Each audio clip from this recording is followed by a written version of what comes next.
Donc, pendant cette demi-heure, on va parler décret tertiaire. On va refaire un point assez rapidement sur le contexte actuel.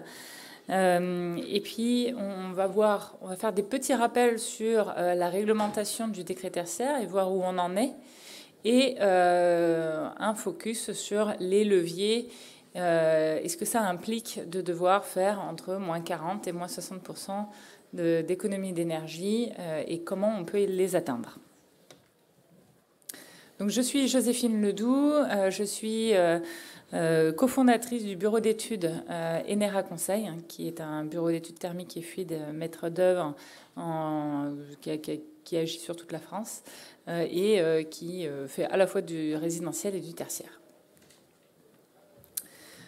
Donc, pour commencer, un rappel de la situation actuelle. Je pense que vous le savez, il n'y a pas besoin d'en rajouter, mais quand vous devez convaincre quelqu'un de se lancer dans une démarche comme celle du décret tertiaire ou de manière plus générale une démarche d'économie d'énergie, je pense qu'il est toujours important de se reposer la question de pourquoi est-ce qu'on en est là. On en est là pour 3 facteurs. Le premier, c'est le contexte socio-culturel lié au changement climatique. Je vous remontrerai très rapidement après des graphes. Je crois qu'il n'y a plus de questions à se poser. On est bien conscient maintenant qu'on subit le réchauffement climatique et qu'on en est qu'aux prémices et que si on n'agit pas rapidement, les conséquences peuvent être importantes pour nous tous. Depuis un an, on a aussi un marché de l'énergie qui est devenu un peu fou avec des prix qui ont fait x10. On en parlera un peu plus dans le détail après, mais ça fait aussi partie des raisons pour lesquelles on en est là et qu'on se pose la question de faire des économies d'énergie. Et puis le contexte régulatoire, c'est-à-dire que face à toutes ces pressions, comme c'est pas forcément toujours dans la nature humaine de faire de soi-même des efforts, le gouvernement met en place des règles qui nous obligent à faire les efforts qu'on doit faire. Bon, là, j'y passe assez vite. Vous retrouverez les diapositives sur le site. C'est une illustration de ce qui s'est passé cette année. On a eu le mois d'octobre le plus chaud de l'histoire enregistré. Et la pente vers laquelle on va n'est pas du tout la pente sur laquelle on devrait être pour éviter un réchauffement climatique important. Donc, et ça, il faut bien l'avoir en tête parce que ça, c'est le fondement. C'est pourquoi on est là, tous, au final. En ce qui concerne le marché de l'énergie, vous avez constaté que depuis un an, on a un marché qui s'envole, des prix, que ce soit pour le gaz ou pour l'électricité, qui ont atteint des sommets et qui s'expliquent par plusieurs phénomènes. Il y a eu la reprise après le Covid. Pendant le Covid, on n'a jamais eu des prix aussi bas. Et puis, lors de la reprise, les prix ont augmenté. Le conflit en Ukraine également, qui a eu des perturbations sur l'approvisionnement en gaz, notamment avec les gazoducs qui ont été complètement stoppés.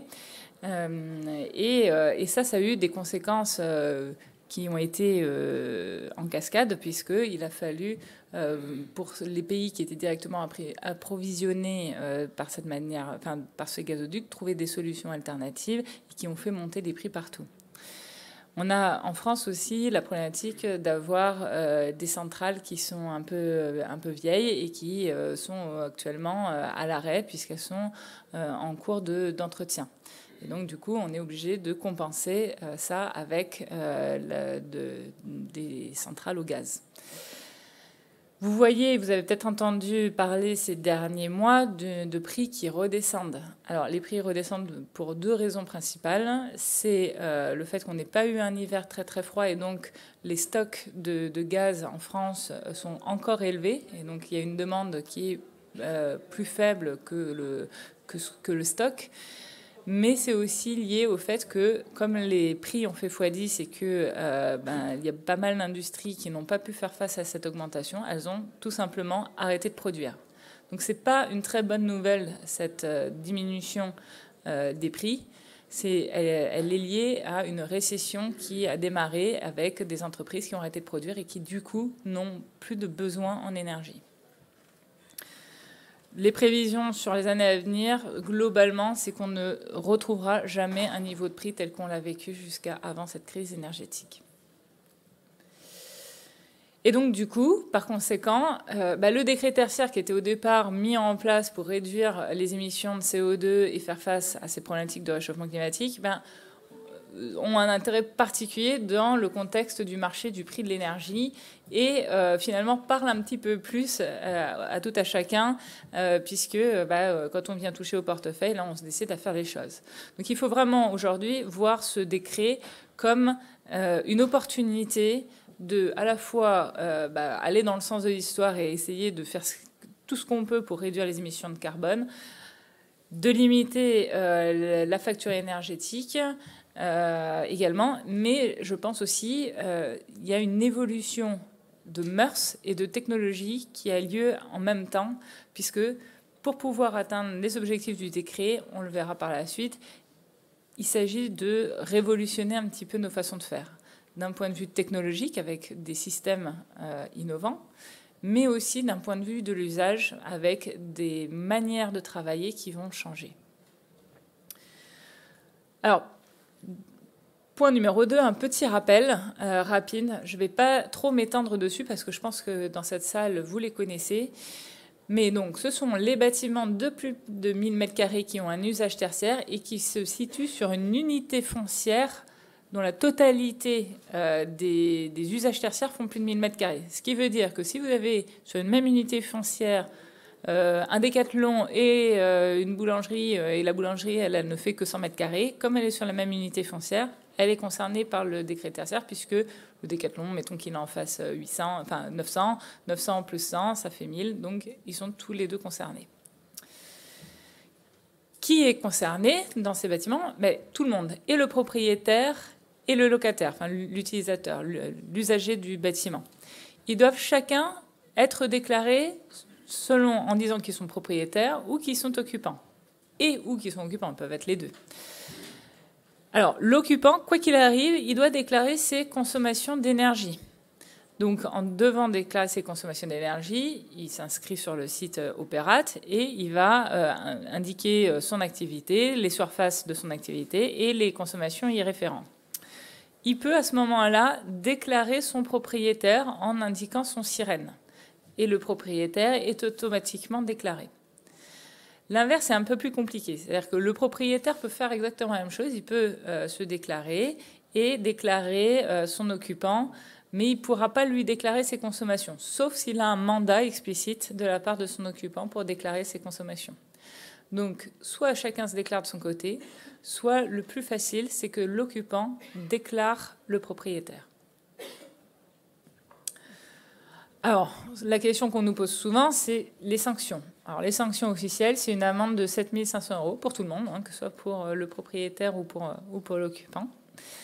Et une liste de name and shame qui va s'appliquer à l'assujetti après une mise en demeure, une liste noire. En gros, on va dire, cette société ne respecte pas la réglementation. Alors actuellement, il n'y a pas de toutes ces sanctions ne sont pas mises en œuvre. L'année 2023 est prévue pour stabiliser le dispositif et lancer la démarche. On le verra par la suite. De toute manière, il y a pas mal de typologies de bâtiments ne peuvent pas se déclarer puisque les arrêtés permettant de faire les calculs ne sont pas sortis. Donc de toute manière, pas d'inquiétude sur cette année. Il faut en profiter pour se mettre en ordre de marche et tout lancer, mais il n'y aura pas de sanctions. Il faut avoir à l'esprit aussi que les sanctions, ça peut être au-delà de ça, de ces sanctions qui sont écrites ici, ça peut être une évolution des assurances ou des prêts des banques. Si une banque, vous lui demandez pour un investissement sur du process et qu'elle vous dise mais est-ce que vous avez fait les investissements nécessaires sur votre bâtiment pour respecter la réglementation et que vous leur dites que non, mais ils vont peut-être vous rétorquer que il y a des investissements importants pour être en règle et donc du coup on va peut-être moins vous prêter pour la partie process. Ça, c'est des effets induits dont on n'a pas vraiment connaissance aujourd'hui, mais qui peuvent occurrer et à mon avis qui auront un impact bien plus important que les 7 500 €. Donc voilà, la plateforme Opérat, c'est une plateforme qui a été créée par l'ADEME. Il faut tous les ans, donc ça je le rappelle aussi parce qu'il y a des gens qui pensent que il fallait faire quelque chose avant le mois de septembre de cette année et puis qu'après ils n'avaient plus rien à faire. Mais non, tous les ans, il va falloir déclarer ses consommations et suivre par rapport à l'objectif de 2030. Et tous les ans, il y a une attestation qui est fournie pour vous dire, voilà, vous avez bien déclaré et vous en êtes là par rapport à vos objectifs. Cette attestation n'est actuellement pas disponible sur le site parce que, comme je le disais, tous les arrêtés qui permettent de faire ces calculs d'objectifs ne sont pas sortis et donc du coup, on ne peut pas sortir des attestations qui vont avec. On pourrait le faire pour le secteur du scolaire et le secteur des bureaux, mais pour mettre tout le monde sur un pied d'égalité, elles ne sont disponibles pour personne. Je dis scolaire et bureau parce que ce sont les deux seuls secteurs où les arrêtés sont sortis et où on peut faire les calculs qui permettent d'identifier les objectifs. Donc voilà, un petit rappel de calendrier. Donc la date de base, c'était le 30 septembre 2022 pour avoir fait ces déclarations. Et puis il y a eu un petit délai supplémentaire attribué au 31 décembre. Et les objectifs principaux, c'est 2030, 2040, 2050, avec moins 40, moins 50 et moins 60% d'économie ou des valeurs absolues, donc qui sont des valeurs talons minimum à atteindre, quel que soit le bâtiment.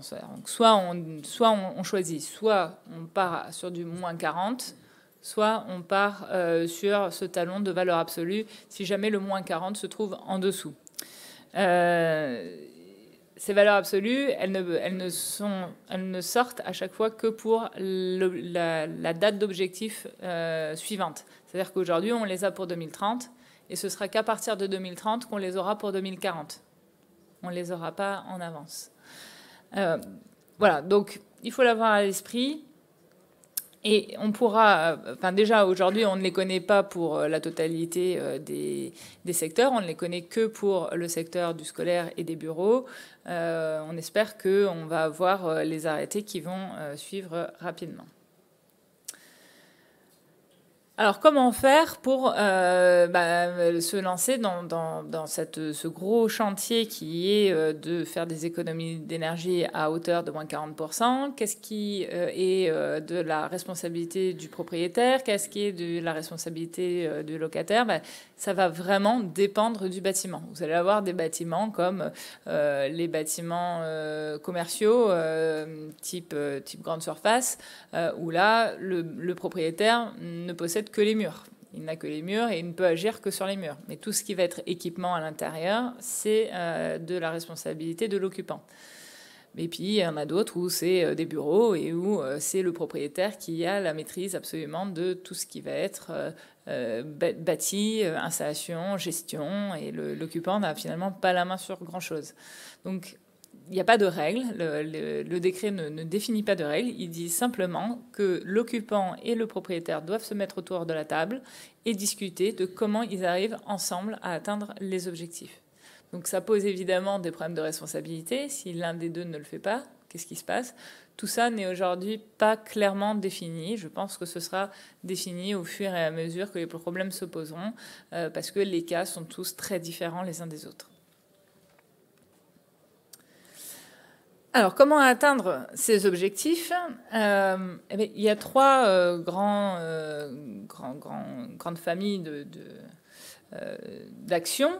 Il y a les actions de pilotage. Donc ça, c'est l'automatisation et le pilotage au plus précis des installations. Des actions d'usage, là, ça va plutôt être une question d'humain, de process, de façon de travailler. Et puis là, les travaux, donc les travaux qu'ils soient sur le bâti ou sur les équipements, qui sont avec des investissements beaucoup plus lourds et des temps de retour qui peuvent aller jusqu'à 20 ans quand il s'agit par exemple d'une isolation par l'extérieur.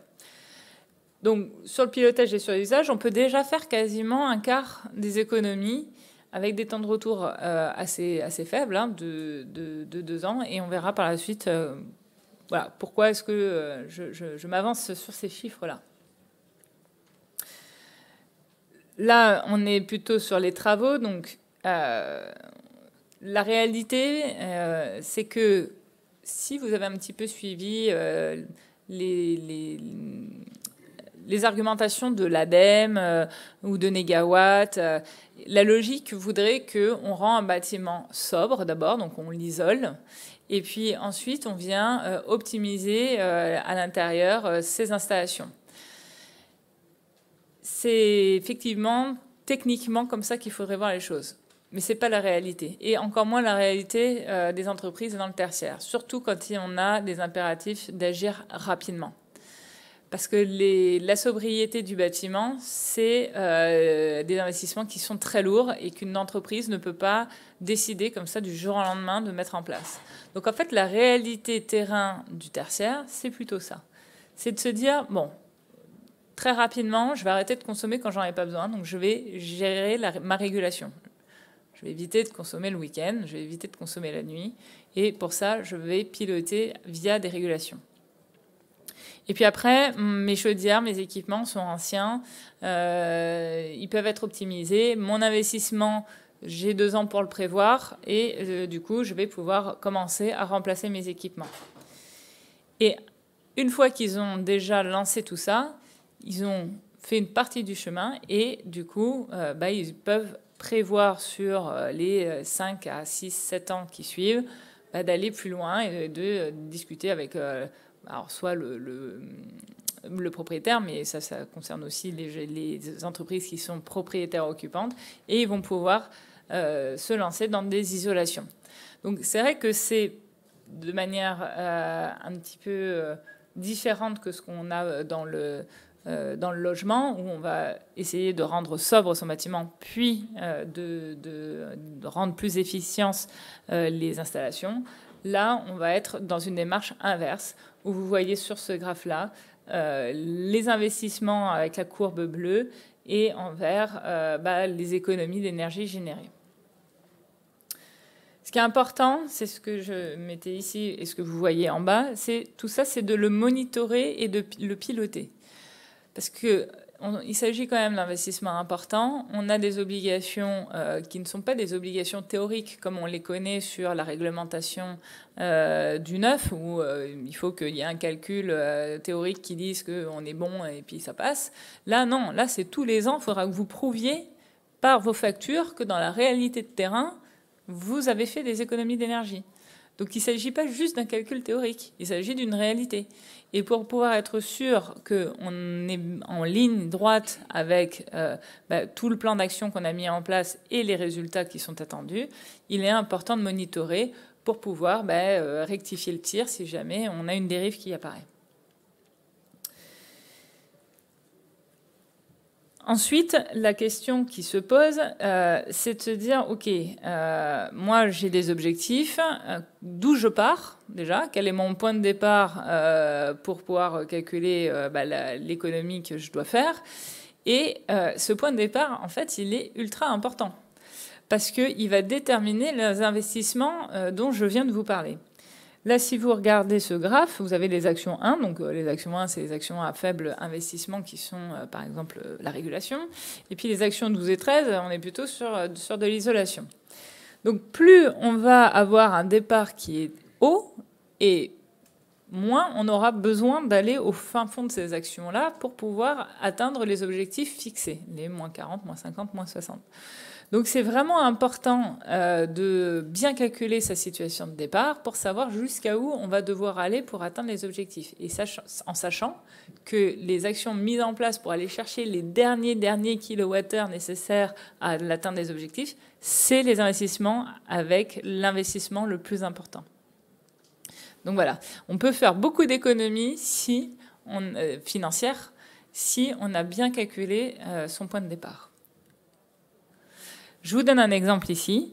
On a la possibilité sur la plateforme soit de définir de manière numérique, parce qu'on l'a relevé soi-même, la partie la consommation de chauffage et la consommation de climatisation dans le reste des consommations. On peut l'indiquer. Si on a un sous-compteur et qu'on sait exactement combien le chauffage représente, on peut l'indiquer sur la plateforme. Ou alors, si on ne sait pas, on a un petit bouton qu'on coche et qui dit je ne sais pas, et c'est un calcul basique fait par la plateforme qui va estimer la part de chauffage.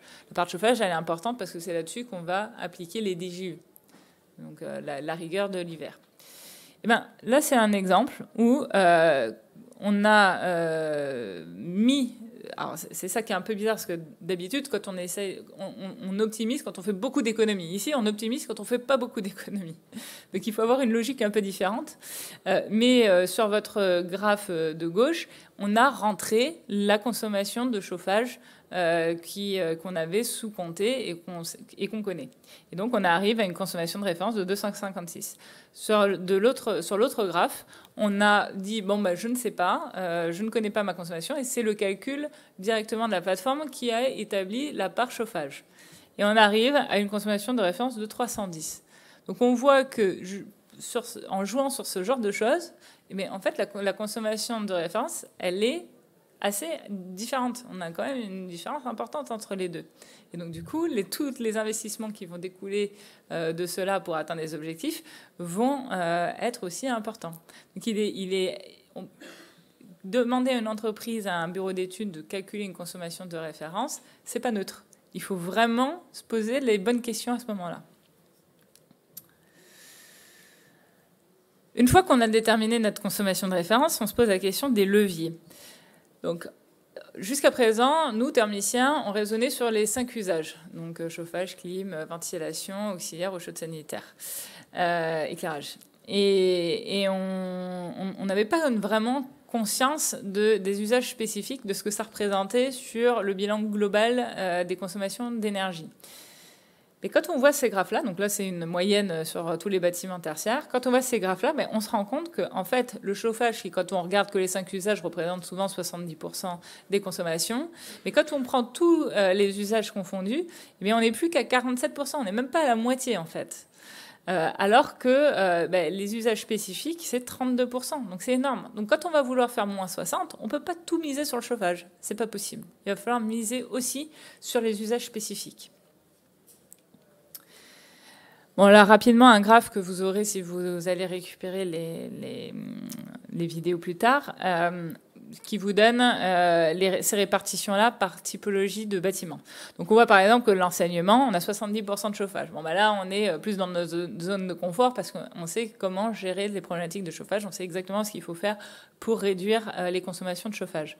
Par contre, si on regarde l'hôtellerie, la restauration ou même le commerce, on est en dessous des 50%. Donc, se concentrer que sur l'isolation et le changement de sa chaudière, c'est pas suffisant.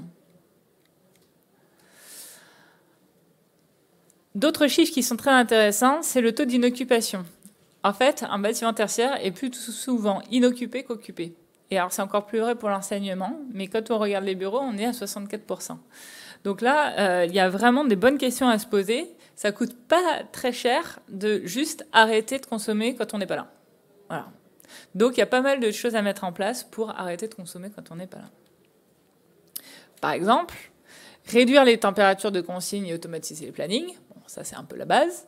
Repenser les espaces de travail et localiser la production de chauffage. Nous, on a beaucoup travaillé sur des garages automobiles. Les garages automobiles, la zone atelier, c'est une zone immense où, en fait, les endroits où les mécaniciens travaillent, ils ont des ponts et c'est toujours au même endroit. Mais par contre, on chauffe tout. Donc peut-être qu'on peut avoir des systèmes de production qui sont moins grands et plus les localiser. Faire porter des vestes chauffantes, ça aussi, ça peut être une idée. Nous, on s'est rendu compte qu'ils ont les portes des garages, c'est tout le temps ouvert, en permanence. Peut-être qu'il faut arrêter de chauffer le bâtiment et chauffer les gens. Réduire la hauteur des faux plafonds. Les halls, il y a pas mal de halls, quels qu'ils soient, dans n'importe quel type de bâtiment, qui sont extrêmement hauts. Quelle est la raison réelle de ça? La plupart du temps, il n'y en a pas, en fait. Donc, on peut aussi abaisser les plafonds. Réorganiser les circuits électriques pour permettre des coupures générales. Donc on a vu, on n'est pas là pendant plus de la moitié du temps, mais s'il faut aller à chaque fois tout couper, c'est un peu pénible. Le jour où on reprend un peu l'électricité du bâtiment, on essaye de faire des circuits communs et des coupures générales. Faire de la stratégie d'économie une priorité au sein de l'entreprise. Alors ça, c'est très, très important parce que vous verrez dans l'usage, vous pouvez donner des consignes avant qu'elles soient respectées. Tant que ce n'est pas le porte-monnaie de chacun, on y prête peut-être moins attention. Est-ce qu'on ne ferait pas une prime sur cette partie-là, par exemple, une partie de la prime? Former et créer des groupes de travail pour réfléchir aux modifications d'usage permettant des économies d'énergie. Ça, je pense que si on veut aller à moins 60%, on sera obligé de faire ça. Parce que les gens qui travaillent au quotidien, ils ont des idées qu'on peut mettre en application. Et au-delà de ça, à partir du moment où vous allez leur demander leur avis, vous allez leur demander de travailler à comment on va faire des économies d'énergie, vous faites un transfert de responsabilité. La responsabilité devient la leur. Et donc, du coup, à eux de faire ce qu'il faut pour que vous puissiez avoir les économies attendues. Et il ne me reste plus beaucoup de temps si on veut quelques questions. Donc très très rapidement, on a aussi fait sur pas mal de bâtiments avec d'autres bureaux d'études des comparatifs et on se rend compte que pour pouvoir avoir une année de référence la plus élevée possible, c'est un peu contre nature de dire ça, mais on va chercher à avoir la consommation de référence la plus élevée possible. Il faut remonter le plus loin possible parce que en fait, on se rend compte que souvent il y a quand même eu des mesures qui ont été faites. On se rend compte aussi que quand on fait des extensions, quand on a fait des extensions par le passé, ça a déjà pas mal réduit les consommations, parce qu'on a augmenté le nombre de mètres carrés, mais sur des bâtiments qui étaient performants, enfin sur des parties de bâtiments performantes. Et donc du coup, juste en ayant fait une extension performante, on a pas mal réduit aussi la consommation. Bon, la régulation et pilotage et l'installation permettent de faire quasiment la moitié du trajet. On fait quasiment 20% juste avec ça. Que quand on a un chauffage au gaz et qu'on passe à la PAC, on a aussi une réduction. Mais après, attention, je mets un gros bémol là-dessus. Il faut vraiment que le système technique soit approprié et on est plutôt... Enfin, à mon avis, le mix énergétique reste une bonne solution. Le photovoltaïque permet de compenser les consommations d'usage spécifiques, mais attention que en autoconsommation. Donc, il ne faut pas non plus faire n'importe quoi. Les calculs STD de conception, quand vous vous lancez dans quelque chose d'un peu de grande envergure et qu'il y a des calculs STD pour envisager les économies que vous allez faire, elles considèrent souvent une bonne maintenance. Or, la maintenance, c'est hyper important parce qu'une mauvaise maintenance, on peut déjà très rapidement faire moins 15, moins 20% de ce qu'on avait prévu comme objectif. Et donc, il est absolument nécessaire d'avoir une maintenance digne de son nom. Sensibilisation, engagement des usagers indispensable, on vient de le dire. Voilà, je crois qu'on a 4 minutes exactement pour les questions, si vous en avez. Sinon, on peut se revoir à la sortie. Oui ?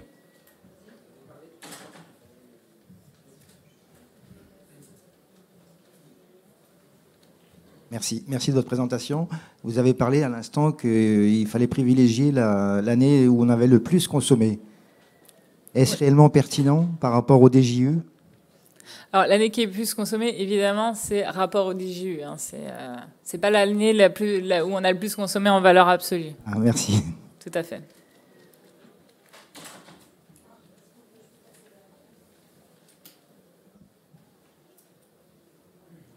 Bonjour. Combien d'entreprises aujourd'hui mobilisent les usagers? Quels sont les cas de figure que vous avez rencontrés dans votre pratique, et notamment avec un tiers, un assistant maîtrise d'usage? Alors déjà, les premiers chiffres que je peux vous donner, c'est qu'à fin décembre, il n'y avait que 30% des entreprises qui sujettes au décret tertiaire qui avaient fait les déclarations. Donc, ça donne une petite idée du taux d'investissement. Et après, qui prennent vraiment... qui ont remis sur le haut de la pile la problématique énergétique et qui mobilisent les usagers, je pense que c'est encore bien moins. Je ne peux pas vous donner de chiffres. Mais enfin, c'est aujourd'hui... ça commence à le devenir. Hein. Ça devient un sujet plus lié au prix de l'énergie qu'à autre chose. Mais c'est vers là qu'on va. C'est vers là qu'on va, quoi qu'il arrive. C'est peut-être plus facile, en fait, dans les phases de construction neuve que dans rénovation. Enfin, le réflexe est plus naturel. Alors j'ai envie de dire oui et non. Oui parce qu'on part de zéro, mais non parce qu'en fait on connaît mal en fait entre les gens qui vont faire la conception du bâtiment et après les usagers. Il y a encore ce lien qui est rarement correctement fait dans le neuf, alors que dans l'existant, quand on vient faire notre audit, les gens sont déjà là et on peut déjà leur parler et on peut mettre en place les choses. Ils ont déjà pratiqué et donc on sait exactement ce qu'ils font, comment ils travaillent et on peut les amener à changer.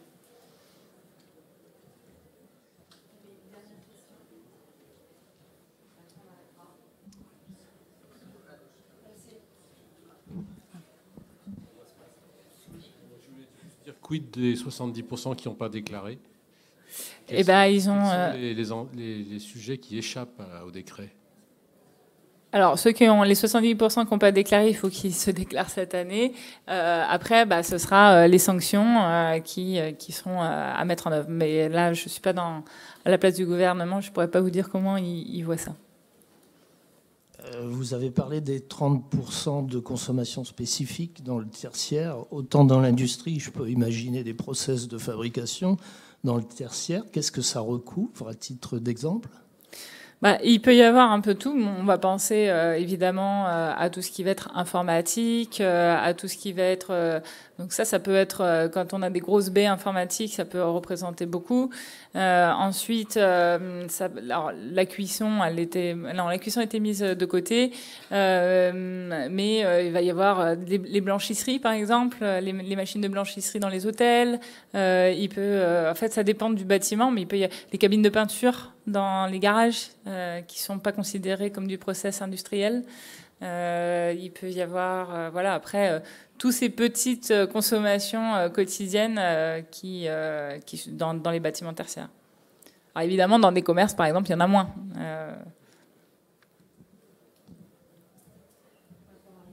Oui, eh bien, merci beaucoup.